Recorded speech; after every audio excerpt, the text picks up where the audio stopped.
Bismillahirrahmanirrahim.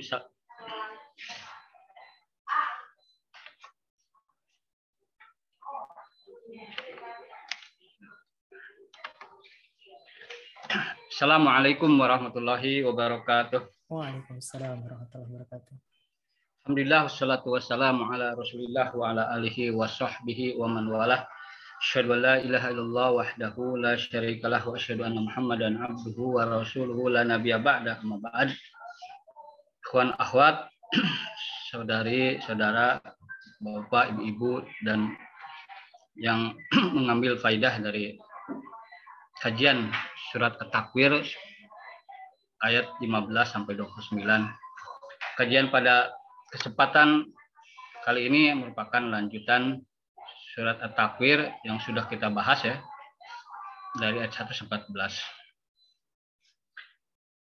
Mengklasifikasian ya menjadi dua klaster ini sebenarnya kalau kita lihat ya merujuk kepada Ibnu Katsir, sama seperti itu. Ibnu Katsir membagi pembahasan surat At-Takwir itu 1 sampai 14, kemudian yang bagian kedua 15 sampai 29.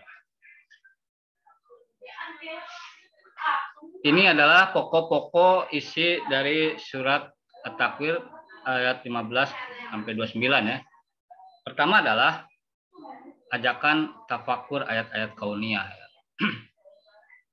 Kita akan lihat nanti Allah berfirman ya, wala uqsimu bil khunnas al-jawaril kunnas, aku sungguh bersumpah dengan bintang-bintang dan seterusnya. Ada malam, kemudian ada subuh ya. Itu sebenarnya kalaupun redaksinya kalimat berita secara implisit sebenarnya sebuah anjuran dan perintah untuk bertafakur ya terhadap ayat-ayat kauniyah. Pokok isi yang kedua dari surat At-Takwir ayat 15 sampai 29 ini adalah kita akan lihat karakter Jibril. Karim, mulia ya. Dia muto, di kuwah, dia kuat. Muto itu ditaati, berarti dia punya jiwa leadership ya, kepemimpinan ya, Jibril ini. Amin, terpercaya ya. Pokok isi yang ketiga adalah karakter Muhammad Shallallahu Alaihi Wasallam. Di ayat ini yang ditekankan Nabi Muhammad sebagai seorang yang waras ya, berakal. Kemudian juga orang yang murah ilmu ya, tidak menyembunyikan ilmu, informasi yang memang itu sebagai sebuah kewajibannya. Pokok isi yang ketiga adalah kebenaran mutlak Al-Quran. Bahwa di surat At-Takwir ini ditegaskan Al-Quran itu adalah fungsinya sebagai peringatan ya, dzikrun, bagi manusia untuk hidup lurus ya. Yang terakhir adalah penekanan terhadap hidayah at-taufik. Nanti kita menjelaskan mutlak hanya Allah yang akan memberikan kepada orang yang dikehendaknya, itu namanya hidayah at-taufik ya. Nah, ini pokok-pokok isi dari surat At-Takwir ayat 15 sampai 29 ya. Ayat 15, A'udzubillahi samil alim minasyaitonir rajim, bismillahirrahmanirrahim ya. Fala uqsimu bil khunnas ya.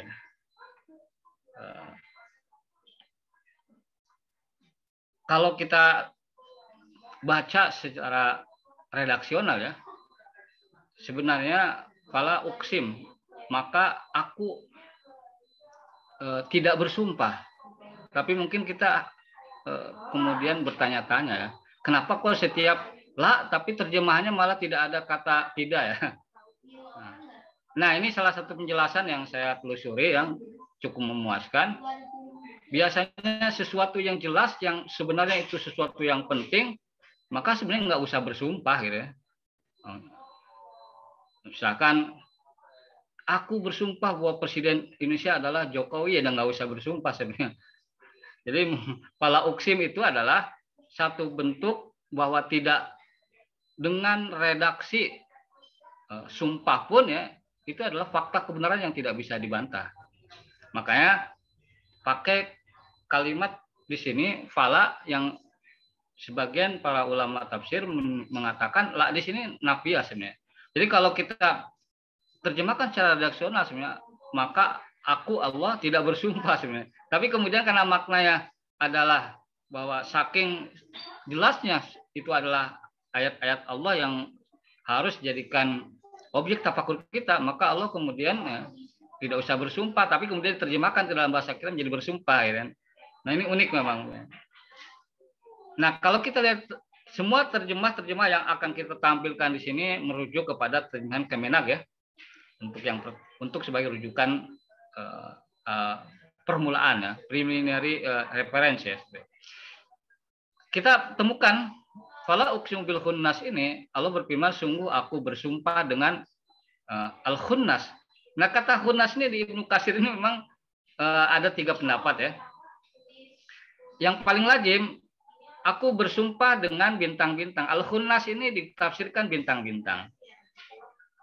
Nah paling unik ini ternyata al khunnas ini ada yang menafsirkan ya, kalau merujuk ke Ibnu Katsir itu sapi liar. Sapi liar itu mungkin bisa disebut juga banteng kali ya. Kemudian juga al-khunnas ini ada yang menafsirkan adalah menjangan atau antelop ya. Nah, kalau ingin membayangkan ya antelop itu seperti apa, kita kalau lihat ciri antelop ini adalah salah satu ciri atau salah satu maskotnya ya negara Qatar ya. Ada itu antelop tuh. Akan aku bersumpah dengan bintang-bintang, boleh, dengan sapi liar juga boleh, dengan menjangan antelop boleh, karena al-khunnas ini akar katanya kan dari khonasa ya. Khonasa nih. Kata khonasa itu kalau merujuk ke kamus bahasa Arab itu punya 5 makna. Menghilang, kembali dan menghilang. Jadi, bersembunyi itu termasuk makna khonasa. Ini bukan menghindar ya, menghindar, nanti mungkin bisa diperbaiki ya. Menggenggam juga kan kata khonnas ini. Nah, oleh karena itu ya wajar kemudian para ulama tafsir berbeda pendapat nih khunnas ini apa itu, karena memang dia tidak merujuk kepada makna definitif, dia hanya menunjukkan makna secara bahasa pada awalnya ya, yaitu menghilang, kembali dan menghilang lagi, bersembunyi, menghindar, menggenggam ya. Nah, itu. Al-khunnas ya. Nah, yang paling unik ini al-khunnas ini dapat diartikan sebenarnya tidak tampak dan bersembunyi, intinya begitu. Nah ini ada satu pendapat yang menarik ya, yang mungkin ini dapat kita jadikan bahan pemikiran kita ya. Profesor Najjar ya, salah seorang ilmuwan Mesir ya, mengatakan bahwa para ulama tafsir terdahulu ya, itu kan selalu menafsirkan ayat Al-Quran itu ya secara metaforis ya. Nah, dia tidak menafsirkan penekannya kepada sesuatu yang bahwa itu adalah fakta ya. Menurut Profesor Najjar ini fala al-khunnas di sini itu adalah katanya bisa jadikan rujukan sebagai tafsir apa yang ditemukan ya oleh para astronom di akhir abad 20 katanya. Apa itu? Ditemukan satu fenomena bintang yang tidak terlihat. Namanya black hole ya, lubang hitam itu kata dia. Nah, black hole ini atau lubang hitam ini nanti mungkin bisa ditelusuri lebih lanjut ya. Nah, itu kata Profesor Najjar ya, itu adalah satu lubang hitam yang sangat gelap dan tidak terlihat tuh.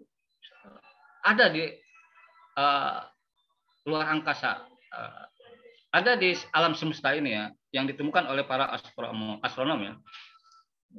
Jadi kata dia ya, ini kecepatannya black hole ini walaupun tidak terlihat itu bisa menyedot semua energi di alam semesta ini. Menakutkan, dia kecepatannya katanya 300.000 km per detik. Nah, kalau Profesor Najjar mengatakan al-khunnas ini sesuatu yang tidak terlihat, apakah bisa jadikan bagian tafsir dengan disebut black hole itu? Ya silakan saja, namanya juga tafsir ya. Kalau dia mengatakan al-khunnas di sini adalah bintang. Nah, jadi ini menarik seperti itu ya. Jadi ya, kalau kita simpulkan al-khunnas itu apa? Nah, simpulkan ya tetap 3 bintang ya. Bintang, kemudian sapi liar dan menjangan ya. Atau antelop seperti itu. Cuman tadi ada penambahan oleh Profesor Najjar ini bahwa yang disebut al-khunnas ini dia cenderung mengatakan bisa merujuk kepada black hole tersebut. Nah, kemudian ya. Nah, ayat berikutnya memang ini adalah bagian dari ayat 15 ya. Sangat terkait ya. Karena penafsiran ayat al-khunnas ini nanti ada yang menguatkan pendapatnya itu berdasarkan ayat 16-nya ini. Nah, maka kata al-khunnas tadi kita sudah tafsirkan ada 3. Nah, maka al-jawaril kunnas ini, al-jawaril itu adalah yang beredar ya. Al-kunnas adalah yang terbenam ya. Kita lihat akar katanya ya. Al-jawar ini itu berasal kata jaryun atau jaro ya, yang memiliki makna mengalir, berlayar, berjalan, berlari ya. Jadi pala uksim bil khunnas, al-khunnas itu yang bisa berlari, berlayar, berjalan ya. Nah, bisa berjalan cepat ya gitu. Nah, itu maknanya. Al-kunnas apa? Al-kunnas akar katanya di kanasa yang memiliki makna menyapu, melecehkan, masuk ke kandang.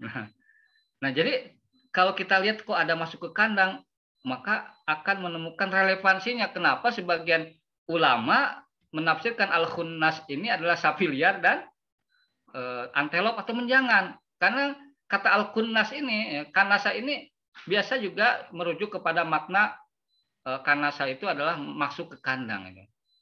Tapi juga bisa ditafsirkan al-khunnas di bintang-bintang karena al-jawar itu kan tajri ya. Tajri itu artinya dia berjalan di garis edarnya.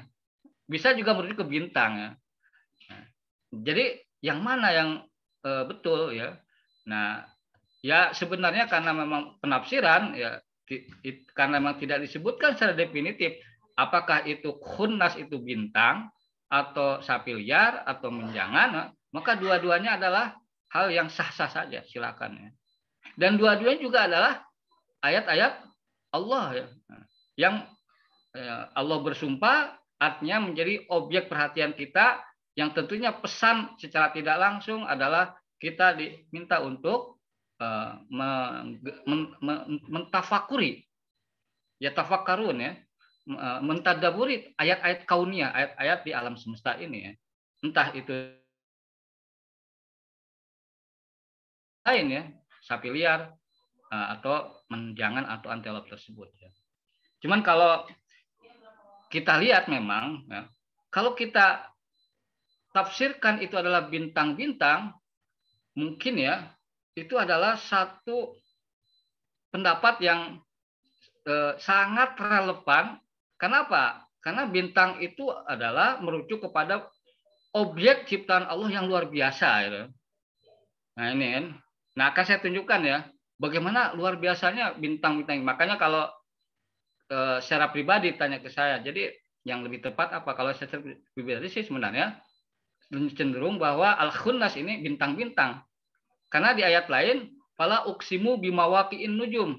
Aku bersumpah dengan letak bintang-bintang yang sangat jauh dari tempat kita tinggal di sini. Jadi mempelajari ilmu astronomi ya, ilmu tentang luar angkasa, tentang bintang, planet, galaksi ya. Nah, itu adalah sesuatu yang dalam pandangan kita ya itu lebih dahsyat ketimbang misalkan ya kita mengamati tanda-tanda Allah di sapi liar, kan nggak keren juga gitu kan. Nah, makanya di dalam Al-Qur'an selalu inna fi khalqis samawati wal ardh ya wa ikhtilafil laili wan nahar. Tidak ada inna fi khalqi al-wuhushi atau wal baqari, nggak ada. Tapi memang ada di ayat lain. Artinya kita tidak mengecilkan juga ya tanda-tanda Allah selain yang dahsyat seperti yang di luar angkasa ya. Tidak mengecilnya. Bukankah Allah berfirman juga, afala yang dulu na ilal ibili kaifa khuliqat. Apakah mereka tidak melihat kepada ibil? Nah, bagaimana diciptakan? Nah, baru kemudian setelah ibil wa ilas sama, kemudian wa ilal jibal ya. Nah, gitu kan. Nah, tapi kalau memang harus diakui ya bahwa ketika ingin menunjukkan betapa dahsyatnya ciptaan Allah itu, maka kita mentadaburi, mentafakuri pencipta Allah adalah yang ada di langit biasanya, fi khalqis samawat wal ardh. Saya ingin mengajak tentang bagaimana bintang itu ya luar biasa itu. Sedikit saja ya. Pertama ya, kita lihat di sini ya. Sedikit fakta tentang bintang menarik ini. Nah, ini akan kita ajak ke sini sebentar ya. Bahwa ya bintang paling dekat dengan planet kita bumi adalah matahari. Tahukah matahari itu dia diklasifikasikan menurut para astronom itu adalah G2. Kita udah 4G ya, ini masih G2 ya. Bintang kardil kuning. Nah, ini bintang paling dekat dengan kita matahari. Selain matahari ada bintang terdekat lain namanya planet bumi adalah Proxima Centauri ya. Saya ingin menunjukkan betapa hebatnya ciptaan Allah ini, jaraknya begitu jauh tapi cahayanya ke kita bisa terlihat. Bahkan para astronom mengatakan bahwa kita ini kalau melihat cahaya delay atau mengalami roaming sebenarnya. Karena dia kan sampai ke kita ini itu menempuh perjalanan puluhan ribu perjalanan tahun dengan kecepatan cahaya sampai ke kita baru. Ya. Jadi kalau yang kita lihat cahaya bintang itu sebenarnya udah roaming, udah ketinggalan zaman sebenarnya. Itu sudah jalannya dari awalnya udah apa? Udah jauh dia. Ke sini tinggal itu sudah siaran ulang semua. Ya. Nah, itu faktanya seperti itu. Ini bintang terdekat saja nih jaraknya ya. Jaraknya itu kalau dibuat dengan kilometer katanya 39,9 triliun kilometer. Udah pusing nih. Atau kalau dengan kecepatan cahaya itu 4,2 tahun cahaya. Ini berarti kan perjalanan kecepatannya super cepat selama 42 tahun untuk mencapai bumi loh yang paling dekat. Jadi katanya jika perjalanan menggunakan pesawat tercanggih di bumi ini memerlukan waktu berapa tahun? 75.000 tahun untuk sampai ke sana. Ini kan luar biasa. Makanya kalau kita mengatakan Al-Khunas ini bintang, benar juga sih kita lihat bintang-bintang Allah yang letaknya sangat jauh dari kita dan luar biasa itu. Nah, ini di alam semesta ini ada miliaran bintang galaksi ya. Seperti ini ya. Nah, kalau dikomparasi dengan bumi kita itu kecil. Ini bumi nggak kelihatan titik di sini. You are here, kita di sini. Nggak kelihatan. Nah, ada satu hadis menarik. Saya cepat saja ya. Ini teks ini ya, teks Arabnya. Ini terjemahnya. Tidaklah ketujuh langit dan bumi jika dibandingkan dengan kursi, maksudnya kursi Allah, melainkan seperti gelang cincin yang dilemparkan di tengah-tengah padang yang sangat luas. Nah, jadi kalau alam semesta ini ya, dibanding kursi Allah, itu alam yang namanya alam semesta itu adalah cincin. Sementara padang luas itu adalah kursi Allah. Begitu. Berarti, wah ini udah nggak kehitung nih. Nah, singgasana Allah, arsy. Kalau dibanding kursi Allah, komparasinya sama tadi. Jadi kursi Allah itu seperti cincin, sementara singgasana arsy Allah itu seperti padang yang luas. Gitu. Berarti itu kecil. Itu jadi ketika mengatakan Al-Khunas itu kita tafsirkan bintang, itu mengajak kita untuk mentafakuri bintang dan yang berkaitan dengan bintang-bintang alam semesta kita. Makanya ya kalau begitu alam semesta ini ya sebenarnya luasnya itu ya seberapa sih? Ternyata ya ada satu pengakuan dari para ilmuwan kontemporer bahwa memang dengan teknologi sekarang sangat sulit untuk mengukur luasnya alam semesta ini. Bahkan mengatakan sepertinya tidak terhingga ya, karena memang kemampuan manusia yang sangat terbatas. Sampai seperti itu ya. Jangankan mengukur alam semesta ya. Kita lihatlah perbandingannya. Bintang terbesar yang pernah ditemukan oleh para astronom ilmuwan namanya Uwais Schuti ya. Berapa besarnya? Jari-jarinya itu adalah besarnya itu 1708 lebih besar daripada jari-jari matahari. Ya. Padahal kita tahu ya, matahari sendiri ya, itu kalau kita bandingkan dengan bumi itu lebih besar dari 1 juta sekian daripada bumi. Pokoknya besar sekali lah. Nah ini berarti kan satu isyarat bahwa ketika Al-Khunnas ini dijadikan sebagai bintang, ya memang bintang itu dengan yang berkaitan sangat luar biasa. Nah, baru kemudian kita lihat sini ayat yang 17 ya. Walaili, Allah bersumpah kembali ya. Jadi Allah bersumpah dengan Al-Khunnas. Yang kedua yang Allah sumpah itu dengan sesuatu yang dekat dengan kita. Itu tentang malam ya. Kenapa sih bersumpah dengan malam? Ya berarti di situ ya kita diperintahkan untuk mentadaburi tentang malam itu ya. Nah, fakta apa yang ada di balik terkait fenomena yang namanya malam ya. Allah berfirman walaili idza as'as, demi malam apabila telah hampir meninggalkan gelapnya. Yang kedua, para ulama mengatakan as-as itu justru sebaliknya. Jadi kalau kita mengatakan walaili idza as'as, demi malam apabila telah hampir meninggalkan gelapnya, berarti kan malamnya telah habis ya. Nah, tapi penafsiran Yaqub mengatakan as-as itu artinya demi malam apabila telah hampir tiba di kegelapannya. Gitu. Artinya apa? Kalau telah hampir tiba di kegelapannya itu berarti dia puncaknya. Tiba di kegelapan atau ketika malam baru mulai. Jadi walaili idza asas ini bisa terjemahkan demi malam apabila telah tiba, demi malam apabila malam itu telah selesai, begitu. Dua-duanya boleh ditafsirkan seperti itu. Karena apa? Makna as-as sendiri itu memang memungkinkan. Dia unik. As-as ini satu kosakata dalam bahasa Arab ya, yang memiliki makna yang dua-duanya bisa dipakai tapi bertentangan, bertolak belakang. Seperti pergi kembali, gitu kan?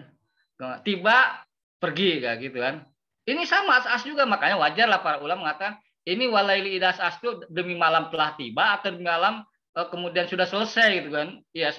Dan uniknya Ibnu Katsir mengatakan kalau bagi saya kata Ibnu Katsir bisa dicek nanti bahwa as-as di sini apa?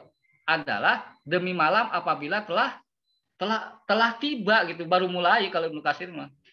Tapi yang pendapat pertama mengatakan ini hampir meninggalkan gelapnya, artinya apa? Malamnya sudah selesai. Apa alasannya? Lihat ayat setelahnya katanya. Walaili idza as'as, karena ayat 11 pas terbit. Nah, kalau dikaitkan dengan ayat 18, maka pendapat yang pertama itu kuat katanya. Nah, tapi pendapat yang lebih moderat adalah ya dua-duanya bisa dipakai, nggak ada masalah. Kenapa? Ketika malam tiba atau ketika malam selesai di pergantian siang dan malam, sesungguhnya di situ memang ada ayat-ayat tanda kekuasaan Allah, nggak ada masalah. Nah, karena makna as-as sendiri menjadikan gelap berlalu, walaili idza asas, dan demi malam apabila berlalu, atau demi malam apabila mulai gelap, sama aja kan. As-as ini satu kosakata bahasa Arab yang dua makna yang saling bertentangan dan dua-duanya dipergunakan. As-as memiliki makna juga menyelimuti, mendekat, dan menggerakkan.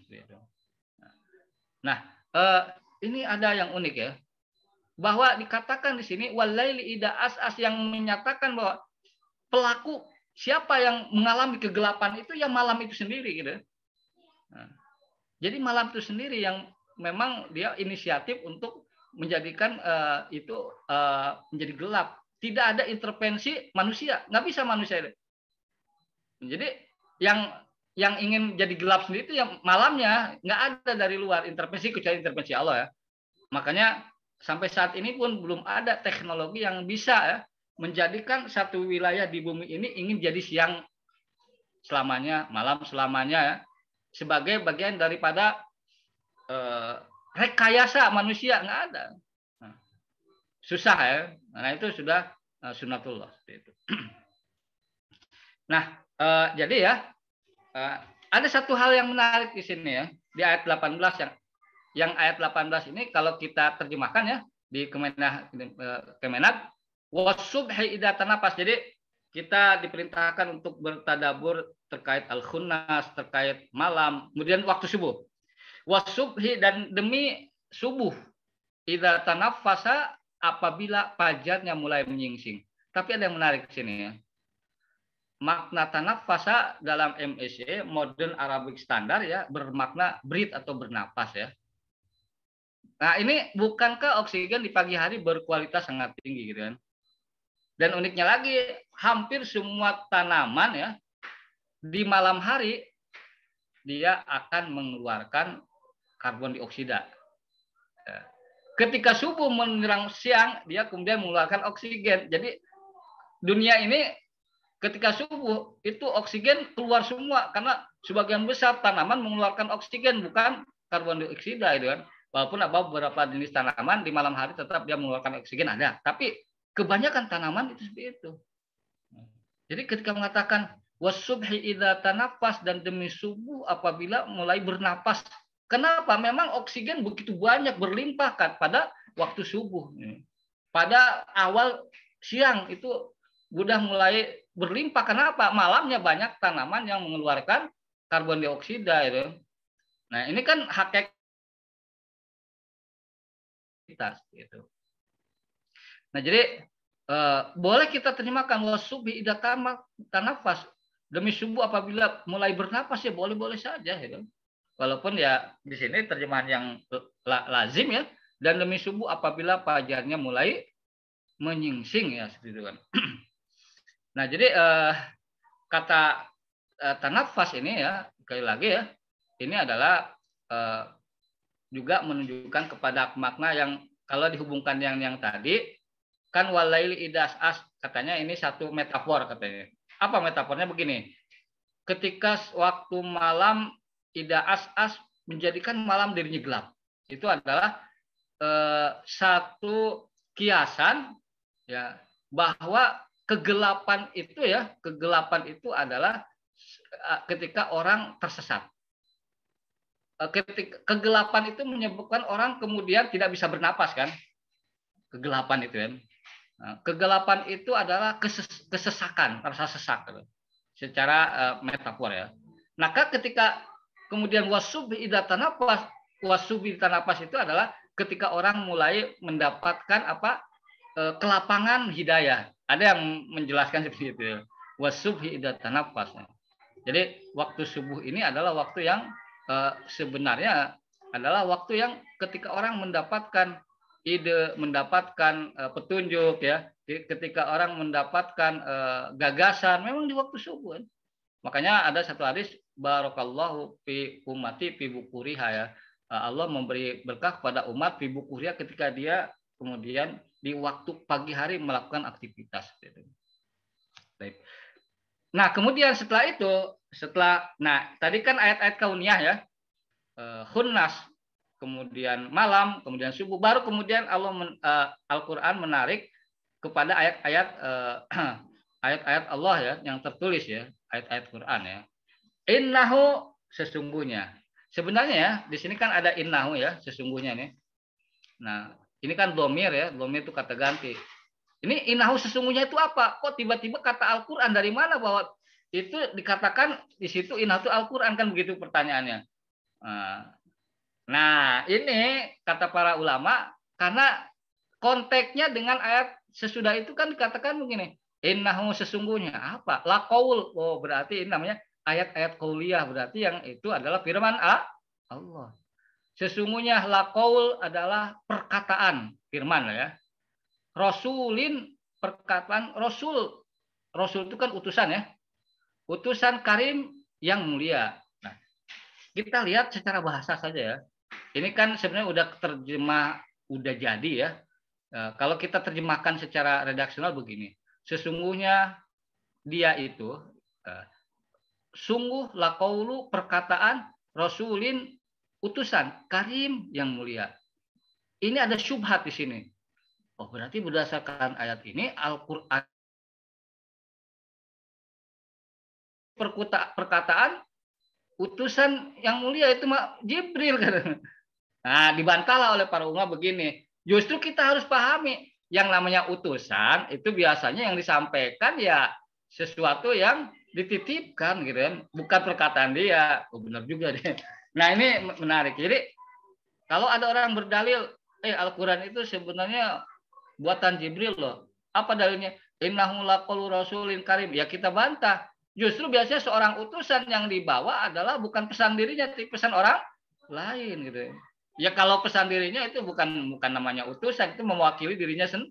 Kalau diri sendiri nggak usah diwakili memang ya. Nah, itu kata para ulama ya. Nah, jadi di sini jelas ya bahwa pertama ini merujuk kepada innahu itu adalah Al-Qur'an ya. Kenapa? Karena ada qaul sini, perkataan ya. Nah, Rasulin Karim ini siapa? Ini adalah malaikat Jibril. Ini hampir sepakat para ulama. Jadi kata ini saya kutip dari Ibnu Katsir nih, yakni sesungguhnya ya Al-Qur'an yang mulia ini ya benar-benar disampaikan oleh malaikat yang mulia, terhormat ya, berakhlak baik, lagi indah penampilannya. Nah, kata Ibnu Katsir seperti itu ya. Nah, ini kemudian ya di ayat berikutnya ya. Nah, saya ingin mengatakan begini ya.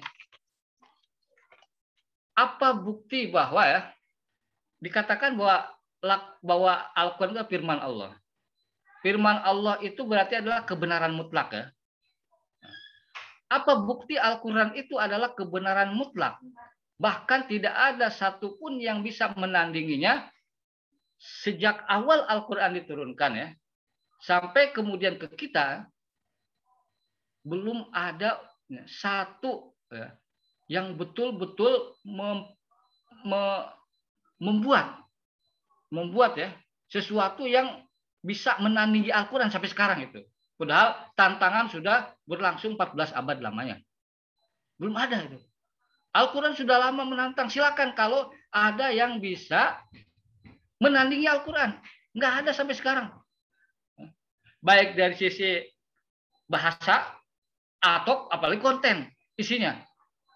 Bahkan konten isi Al-Qur'an menantang kepada ulama, kepada cendekiawan, kepada para ilmuwan. Ya. Dalam Al-Qur'an banyak konten-konten yang sebenarnya ya itu ya menginformasikan sesuatu yang sangat riskan sebenarnya. Sangat riskan. Al-Qur'an berani berbicara tentang penciptaan alam semesta. Al-Qur'an berani berbicara tentang fakta gunung, fakta lautan. Al-Qur'an bahkan berani berbicara tentang proses penciptaan manusia. Dalam surat Al-Mu'minun walaqad khalaqnal insana min sulalatin min qararin makin tsumma khalaqna nutfata alaqatan fa khalaqna alaqatan mudghatan fa khalaqtal mudghata idhamma fa kasral idhamma lahma tsumma ansa'na khalqana. Tahapan penciptaan manusia dalam janin manusia dengan gagah berani Al-Qur'an mengatakan itu 14 abad yang lalu. Adakah yang membantah? Ahli-ahli ada yang membantah. Al-Qur'an para ilmuwan ya kemudian berkesimpulan di antaranya adalah dalam buku Ilmu Janin dalam Al-Qur'an dan Sunnah ya Profesor Dr. Syekh Abdul Majid Az-Zindani ya. Ada seorang ilmuwan embriologi dari Kanada ya mengatakan Al-Mu'minun tentang tahapan-tahapan manusia dari nutfah, alaqah, mudghah, kemudian tulang dilapisi daging itu tidak mungkin dari pengetahuan Muhammad gitu. Kami untuk sampai ke sini ini wah itu lama gitu. Pada awal-awal abad 12 juga belum begitu sempurna. Al-Qur'an dengan diksi yang begitu tepat sudah menggambarkan itu. Nggak mungkin ini Al-Qur'an dari isi kepala Muhammad SAW. Ya. Coba bayangkan ya. Al-Qur'an mengatakan begini ya. Awalam yarol ladzina kafaru anna samawati wal ardo kanata ratqa fafataknahuma wa ja'alna minal ma'i kulla syai'in. Apakah orang-orang kafir tidak memperhatikan bahwa sesungguhnya langit dan bumi ini dulunya menyatu. Langit dan bumi. Jangankan di zamannya gengnya Abu Jahal ya, Abu Lahab, zaman yang sekarang kita pun kalau dia tidak akrab dengan ilmu pengetahuan, perkembangan tentang teori alam semesta ya, dia juga akan mengatakan Al-Quran gila ya. Al-Quran mengatakan langit sejauh mata kita memandang ke atas, bumi tempat kita berpijak, kok bisa-bisanya dulunya nyatu. Gila Al-Quran ya. Nah, tapi ini saya tidak bisa membayangkan kalau Abu Jahal, Abu Lahab baca ayat ini mungkin ketawa sampai terpingkal-pingkal. Muhammad gila. Tapi sekarang pun ada orang yang nggak percaya dengan bahwa langit dan bumi ini adalah menyatu. Tapi Al-Quran sudah mengatakan itu. Anna samawat wal ardo kanata ratqa, bahwa langit dan bumi ini dulunya menyatu. Nah, banyak teori Big Bang, ledakan yang dahsyat dan seterusnya. Jadi Al-Quran juga menantang dari sisi konten sampai hari kiamat. Nah, maka saya ingin memberikan satu persaksian sejak awal. Al-Quran ini memang sudah diakui susah untuk ditandingi. Nah, sejak awal gitu. Ini ada satu kisah ya di Ishaq bin Rahaweh ya, meriwayatkan dengan sanad dari Ibnu Abbas ya. Ada seorang tokoh Quraisy, ahli syair, kaya raya ya. Namanya Al-Walid bin Al-Mughirah. Al-Walid ini datang pada Rasulullah. Tersebar isu sampai ke telinganya kemudian Abu Jahal ya. Abu Jahal mengatakan, wah jangan ini Al-Walid bin Mughirah ini sudah terpengaruh Muhammad ya. Akhirnya dia cepet-cepet datang nih. Ya, betul-betul ini ya terdepan ya dalam menghalangi dakwah Rasulullah. Nah, mungkin Abu Jahal itu juga punya buzzer-buzzernya juga dia seperti itu. Nah, Abu Jahal kemudian datang ke Al-Walid bin Mughirah. Nah, dia mengatakan, wahai paman, sebutnya paman ya, kaummu orang Quraisy ingin mengumpulkan harta untukmu. Al-Walid mengatakan, untuk apa? Kalau orang Sunda bilang jang naon gitu. Untuk apa harta gitu. Al-Walid, untuk apa Abu Jahal? Untuk diberikan kepadamu karena engkau katanya telah datang kepada Muhammad. Maka sungguh dakwahnya pasti akan terhalang. Artinya saya akan kasih kamu harta ya. Tolong halangilah dakwah Muhammad gitu. Al-Walid mengatakan, kan kalian tahu intinya kan gitu kan. Orang saya kan orang kaya, ngapain dikasih-kasih ke saya? Nah, kemudian Abu Jahal mengatakan begini, kalau begitu coba kamu ucapkan sesuatu ucapan yang bisa dijelaskan kepada kaummu bahwa kamu mengingkari kenabian Muhammad gitu ya. Pingin begitu ya, pokoknya coba ngomong dah. Kalau kamu ngomong mungkin orang nggak bakalan beriman ke Muhammad nih. Sallallahu alaihi wasallam ya. Al-Walid mengatakan begini, apa yang harus saya omongkan? Padahal dia habis datang dari Nabi Muhammad. Apa yang harus saya katakan? Katanya. Demi Allah ya, kamu kan tahu ya. Nah ini barulah kemudian kata-kata ini gini. Demi Allah, perkataannya Muhammad itu sama sekali tidak menyerupai sesuatu apapun. Demi Allah ucapan yang diucapkan itu enak didengar dan indah. Ini kata-kata Al-Walid bin Mughirah. Sesungguhnya perkataannya itu bagian atasnya berbuah dan bagian bawahnya akarnya banyak airnya. Nah, artinya Al-Quran itu bukan sekadar kata-kata, tapi juga memberikan motivasi. Ya. Nah, ucapannya itu tinggi, ucapan Quran, dan tidak ada yang mengunggulinya, serta bisa menghancurkan semua yang ada di bawahnya. Padahal ya Al-Walid bin Mughirah ini seorang penyair ulum juga. Dia mengakui persaksian seorang Walid nih. Ahli bahasa Arab, ahli balaghah. Dia mengatakan, ya susah ya saya mengatakannya. Saya udah lihat ketemu Muhammad, dengar Al-Quran. Alih-alih saya ingin membantahnya, tapi saya malah menikmatinya gitu kan. Nah, cuma Abu Jahal, jangan bilang-bilang kalau begitu, kalau bahasa kita, udah diem aja katanya. Akhirnya dikatakan ketika itu ya, kalau perkataan kamu ini nyampe ke orang Quraisy, kaum kamu katanya, dia tidak akan senang tentang penilaian kamu terhadap Al-Quran. Kemudian Walid mengatakan, biar saya berpikir nih, kira-kira pantasnya apa ya nyebut Muhammad ini. Saya juga bingung kalau masih gini. Akhirnya bersimpulan, oh yang paling pantas itu Muhammad disebut penyihir. Nah, penyihir kan lebih keren dikit lah, karena menyihir seseorang sehingga orang itu tercocok. Akhirnya diberikan label oleh Al-Walid bin Mughirah, Muhammad itu penyihir. Mungkin kalau orang lain memberikan label-label Al-Quran menyebut beberapa label negatif orang-orang kafir Quraisy terhadap Nabi Muhammad. Ini, ya. Nggak ada di sini ya. Nanti ada di pembahasan wama sohibukum bimajnun ya. Nah ini persaksian sejak awal Al-Quran turunkan, seorang fakar syair Al-Walid bin Al-Mughirah mengatakan, wallahi demi Allah, innalaku ilahala wa in Al-Quran itu adalah satu keindahan. Wa inna alaihi latalawa ya. Wa inna lamunirun a'lahu musyrikun aswada, terjemahnya ada di bawah, silakan. Ayat 21. Muto'in, ini masih memberikan gambaran deskripsi tentang malaikat Jibril ya. Malaikat Jibril itu adalah muto yang ditaati di alam sana, di alam malaikat. Aminun, lagi terpercaya. Berarti karakter pembawa wahyu ini ya.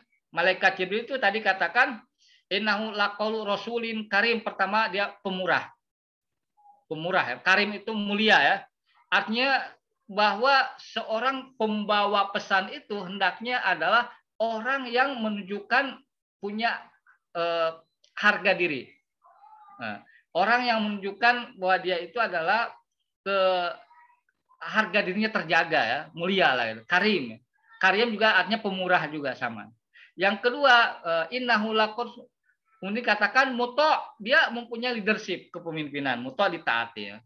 Sama amin, dan lagi dipercaya, yang terpenting integritas ya. Nah, berarti kan dia karim, dia bukan gembel ya, bukan gembel yang turun ke got misalkan, nggak jelas ya. Itu kan. Kemudian dia juga leadership, punya kepemimpinan, juga punya integritas ya. Amin. Gitu. Jadi berdasarkan ayat ini Ibnu Katsir mengatakan Jibril bukan malaikat biasa ya, melainkan termasuk pemimpin yang dimuliakan ya di kalangan para malaikat ya. Nah, dia mempunyai peran besar dan dipilih untuk mengemban tugas yang agung ini, yaitu menjadi duta antara Allah dan Rasulnya. Malaikat Jibril mendapatkan predikat sebagai kepercayaan Allah, aminullah, dari kalangan para malaikat. Ya. Nah, malaikat ini memang, malaikat Jibril ini adalah malaikat yang sangat strategis ya memang. Dia adalah penyampai wahyu sejak zaman Nabi Adam sampai Nabi Muhammad Shallallahu Alaihi Wasallam. Ya. Nah, jadi kalau kita ingin menitipkan satu pesan, mengutus seseorang, maka pilihlah yang punya integritas, dia punya leadership, karena kalau ada sesuatu terjadi, dia punya cepat mengambil keputusan kan, gitu kan. Nah, kemudian dia adalah seorang yang punya muru'ah ya, karim gitu kan. Dia mulia. Gitu. Wama sohibu, dan tidaklah sohibukum teman kamu malaikat Jibril bimajnun. Nah, ini adalah ya disebutkan satu karakter penting Nabi Muhammad, orang yang berakal. Nah, jadi ya kenapa? Karena memang label yang disematkan kafir Quraisy kepada Muhammad ini banyak. Disebut dia orang gila, majnun, penyair ya. Disebut dukun ya. Kalau penyair agak susah karena dia kan ummi ya, tidak terlalu mahir membaca dan menulis, bahkan ummi itu dikatakan tidak bisa baca dan menulis. Kahin disebut juga dukun katanya Nabi Muhammad ini, dan penyihir yang dikatakan oleh Al-Walid bin Al-Mughirah. Nah, jadi ya, wa masahibukum bimajnun, ini satu persaksian dari Allah, Nabi Muhammad adalah tidak gila. Sebenarnya kata-kata bahwa Nabi Muhammad itu tidak gila, secara faktual pun orang-orang kafir Quraisy pun ya tidak mengatakan Muhammad itu gila, tidak. Cuma ingin apa? Mendegradasi Muhammad karena membawa satu ajaran yang ajaran itu bertentangan dengan ajaran nenek moyang mereka. Yang paling penting ajaran itu ya bisa apa? mengubah status quo kezaliman yang dilakukan oleh pembesar-pembesar Quraisy, itu yang paling berbahaya gitu.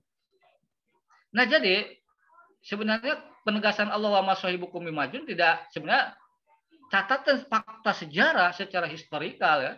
Nabi Muhammad itu tidak dikenal sebagai orang gila ya. Bahkan yang terjadi adalah Muhammad orang yang cerdas. Muhammad SAW orang yang berintegrasi, punya integritas. Apa bukti bahwa Nabi Muhammad SAW itu adalah orang yang punya integritas, orang yang cerdas? Ketika orang-orang Quraisy merenovasi Ka'bah, kemudian mereka bergotong royong, bekerja sama, kompak, ketika akan finalisasi menempatkan Hajar Aswad, terjadi perselisihan karena yang menempatkan Hajar Aswad tersebut adalah suku yang punya kedudukan tertinggi. Terjadi perselisihan gitu. Nah, bingung mereka ya. Akhirnya ada satu kesepakatan bahwa yang akan memutuskan ini adalah siapa yang paling pagi, paling awal di besok harinya datang ke area Ka'bah tersebut haram sekarang. Ternyata ketika ditunggu-tunggu Muhammad SAW, apa respon mereka? Wah, ini mah seperti ketiban durian runtuh. Al-Amin orang berintegritas. Bukan hanya berintegritas, mereka juga tahu Muhammad SAW adalah orang yang cerdas. Gitu kan.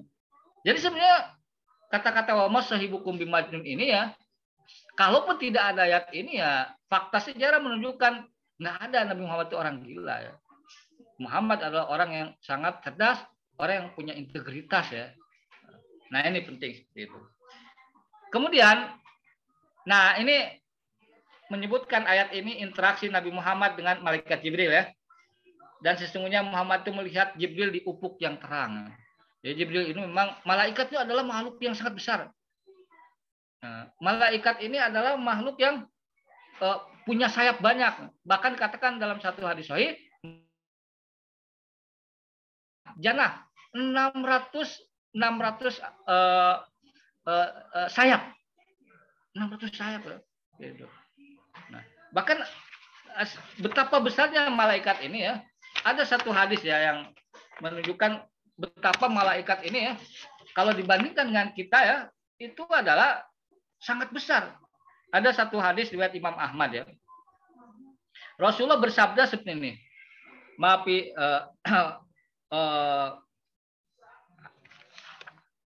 kata ini bukan hadis riwayat Imam Ahmad ya. Ini hadis riwayat Abu Daud ya. Hadisnya yang ini ya. Bahwa Rasulullah bersabda ya. Udinali an uhadisa an malakin min malaikatnya. Ini sedikit gambar tentang malaikat. Aku diizinkan kata Rasul untuk menceritakan tentang salah satu malaikat Allah. Min hamalatil ars, yang memikul ars singgasana Allah. Yaitu apa? Ma baina sahmi uduni ila atikihi masirah sab'ami asana. Antara daging telinga malaikat itu dengan pundaknya, jadi ini daging telinga dengan pundaknya, itu jaraknya berapa? Jaraknya adalah sejauh 700 tahun perjalanan. Itu kan, itu malaikat seperti itu besarnya. Oh, malaikat Jibril punya 600 sayap gitu. Nah, ini gambar nanti akan mungkin silakan bahas atau silakan cari lagi tentang malaikat ya. Jadi Rasulullah pernah melihat Jibril di ufuk yang terang. Ini interaksi bagaimana Rasulullah dengan malaikat Jibril ya. Nah, di sini menyebutkan tentang bagaimana sikap Rasulullah ketika mendapatkan Al-Qur'an. Sikap Rasulullah tentu adalah dia orang yang tabligh. Wa ma huwa, dan dialah Muhammad bukan seorang yang bakhil alal ghaib, untuk menerangkan yang gaib. Ini saya kutip dari Ibnu Katsir ya. Qatadah mengatakan pada mulanya Al-Quran merupakan hal yang gaib. Ya. Al-Quran juga konten berisi hal-hal yang gaib. Ya. Al-Quran asalnya gaib. Informasi yang terkandung dalam Al-Quran banyak yang gaib juga. Surga, neraka. Ya. Tentang bidadari, tentang apa yang akan terjadi masa datang. Quran ya. Lalu Allah menurunkan kepada Muhammad. Maka beliau SAW tidak kikir terhadap manusia, bahkan beliau menyebarkannya, menyampaikannya, memberikan kepada setiap orang yang menghendakinya. Jadi Al-Quran ini memang ini adalah untuk disampaikan ya, bukan untuk hanya dipelajari saja, tapi untuk disampaikan. Bukan hanya menjadi bahan studi, tapi untuk disampaikan yang nanti fungsinya nanti di ayat bawahnya sebagai dzikrun, sebagai peringatan. Nah, wa ma huwa, tapi ada yang menafsirkan bidonin ini artinya katanya dengan ini kan do. Kalau do yang ada alifnya ke depannya, itu artinya Muhammad ini bidonin do ya, dengan do itu, dengan husnudon don ya. Orang yang tertuduh pendusta. Enggak. Jadi ketika Nabi Muhammad menerima wahyu Al-Qur'an dari sesuatu yang gaib, isi Al-Quran juga gaib, bahwa Muhammad membawa bukan seorang tertuduh yang mengada-ngada terhadap Al-Quran ini. Jadi isi Al-Quran yang dibawa Nabi Muhammad bukan sebuah kedustaan, itu adalah kebenaran mutlak bagi kita. Kalau ada satu informasi dalam Al-Quran yang sepertinya kita susah untuk mencerna, memahaminya, itu dikarenakan ilmu kita yang terbatas. Karena merujuk kepada hal-hal yang sebelumnya, ada banyak Al-Quran yang tidak dipahami pada awalnya, sesuai kemudian seiring dengan kemajuan pengetahuan manusia, baru kita bisa memahami makna Al-Quran tersebut. Banyak itu. Kayak tadi tentang teori Big Bang ya, belum kita pahami bagaimana ya bumi dengan langit menyatu. Sampai kemudian kita mengenal teori Big Bang ya. Oh iya gitu. Baru kita, walaupun itu alat bantu untuk menafsirkan ayat itu. Ya, ayat bantu.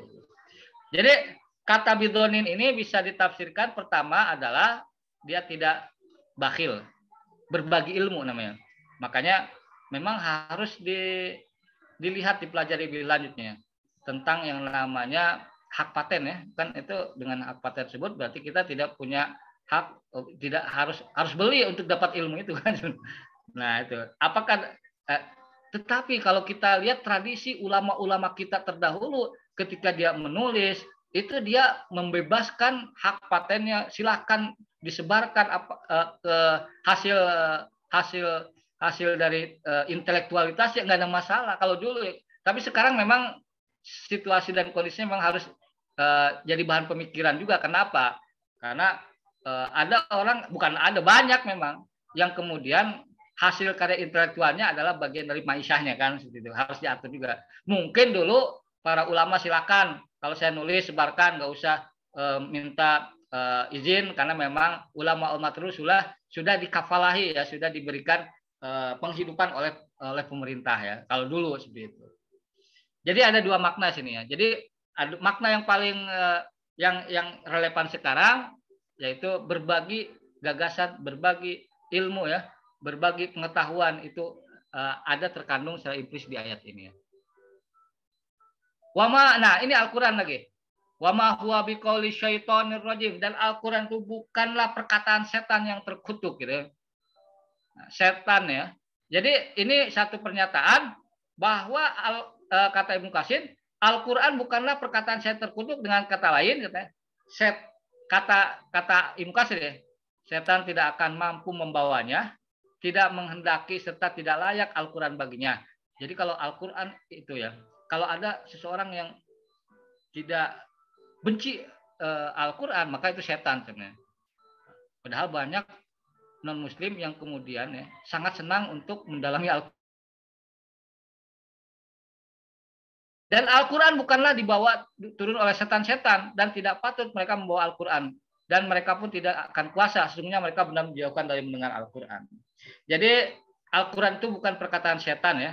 Setan itu apa? Setan itu adalah mereka yang membisikkan keburukan ya, untuk melakukan kejahatan kepada manusia, baik itu setan dari golongan jin, setan dari golongan manusia ya.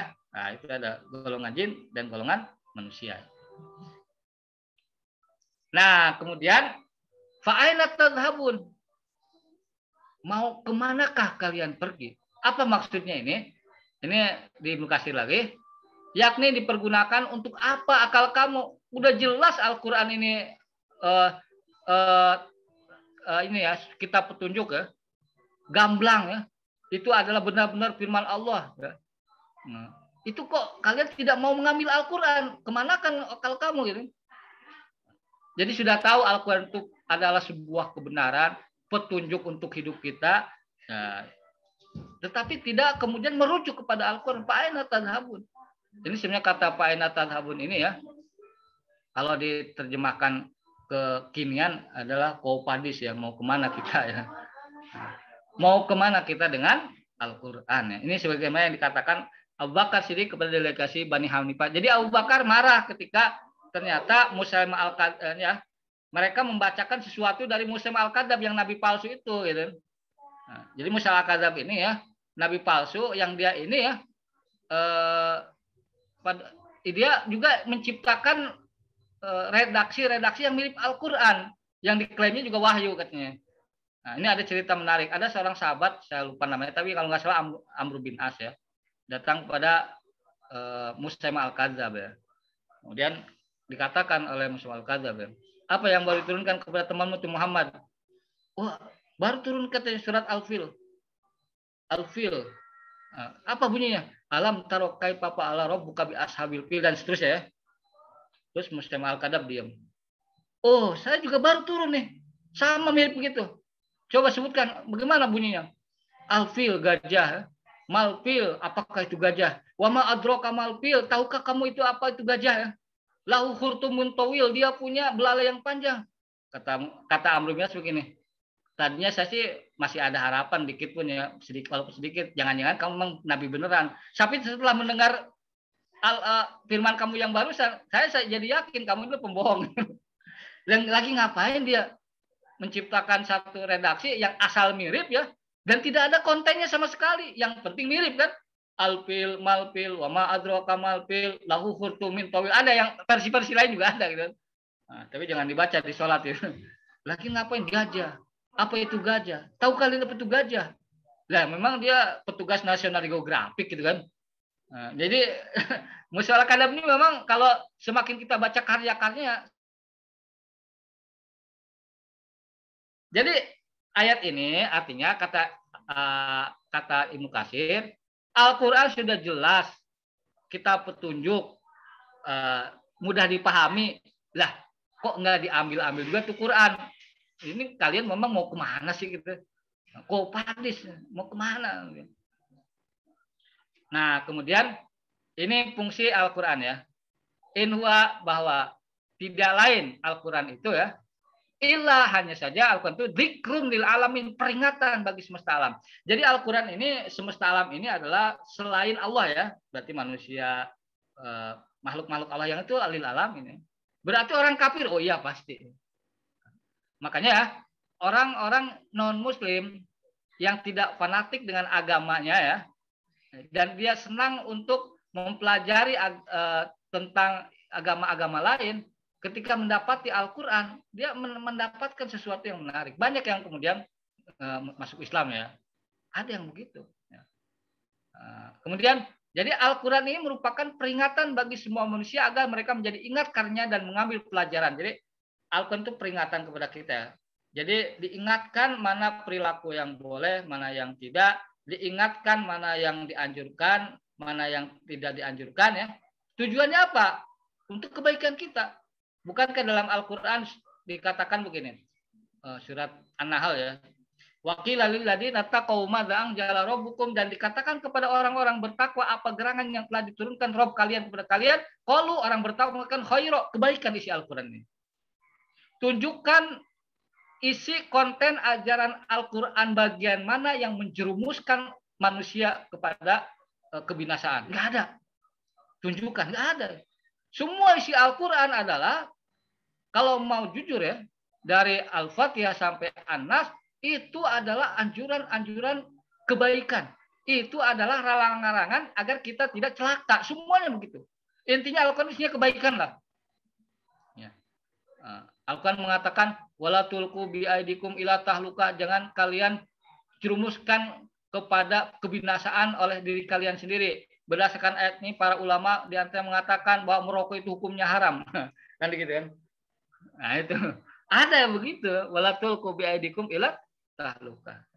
Apalagi kalau kita lihat di Al-Quran ini banyak yang di antaranya quote ya, kata-kata mutiara yang bisa memotivasi banyak Al-Quran ini. Makanya Al-Quran juga kitab motivasi ya. Petunjuk pasti memberikan kita peringatan. Tapi apa? Tapi Al-Quran itu akan menjadi peringatan, yaitu bagi siapa di antara kalian yang mau menempuh jalan yang lurus. Jadi kalau kita ingin, jadi untuk mendapatkan peringatan Al-Quran ini ya, mendapatkan peringatan Al-Quran ini, petunjuk Al-Quran ini, itu harus proaktif. Nah, tidak bisa tiba-tiba kemudian orang dapat petunjuk, enggak juga, nggak bisa begitu. Jadi Al-Quran ini memang benda mati, harus kita dekatin gitu. Jadi bagaimana ingin mendapatkan petunjuk Al-Quran? Ya baca Qurannya, berinteraksi dengan Al-Quran. Yaitu bagi siapa yang menginginkan petunjuk, hendaklah ia berpegang pada Al-Quran ini, karena semua merupakan juru selamat dan pemberi petunjuk bagi yang tiada petunjuk selain dari Al-Quran. Jadi ini liman syaa minkum ayyastaqim ini ya, kalau kita terjemahkan bagi siapa yang di antara kalian, berarti manusia nih, ayyastaqim untuk dia istiqomah sebenarnya. Istiqomah ya, atau lurus lah, ayyastaqim ini. Maknanya ayat ini secara implisit adalah proaktif menjemput rambu-rambu petunjuk atau hidayatul irsyad. Apa itu hidayatul irsyad? Bahwa Al-Quran memberikan banyak petunjuk. Ada banyak rambu-rambu. Nah, keputusannya ada pada diri kita. Nah, apakah kita mau mengambil petunjuk itu atau tidak? Itu namanya hidayatul irsyad. Tetapi kemudian kalau orang itu kemudian apakah betul-betul mendapatkan petunjuk atau tidak di tingkat level akhirnya, itu namanya hidayatul taufik dari Allah Subhanahu wa taala. Ini hidayatul taufik di ujung ayat ini. Wa ma tasyauna illa ayyasha Allah rabbul alamin, dan kalian tidak dapat menghendaki menempuh jalan kecuali apabila dikehendaki Allah Tuhan semesta alam. Yakni ketika kehendak untuk mendapatkan kehendak untuk itu bukan berada di tangan kalian, melainkan ada di tangan kekuasaan Allah. Dan nanti bisa dibaca ya. Jadi intinya ini ayat yang 29 ini adalah hidayatul taufik. Jadi hidayah itu secara garis besar ada dua, hidayatul irsyad, hidayatul taufik. Hidayah yang sifatnya adalah penunjuk, rambu-rambu. Hidayah taufik adalah bahwa Allah memberikan orang itu kemudian kehendak untuk mendapatkan petunjuk itu. Contohnya apa? Untuk membedakan hidayatul taufik ada hidayatul irsyad.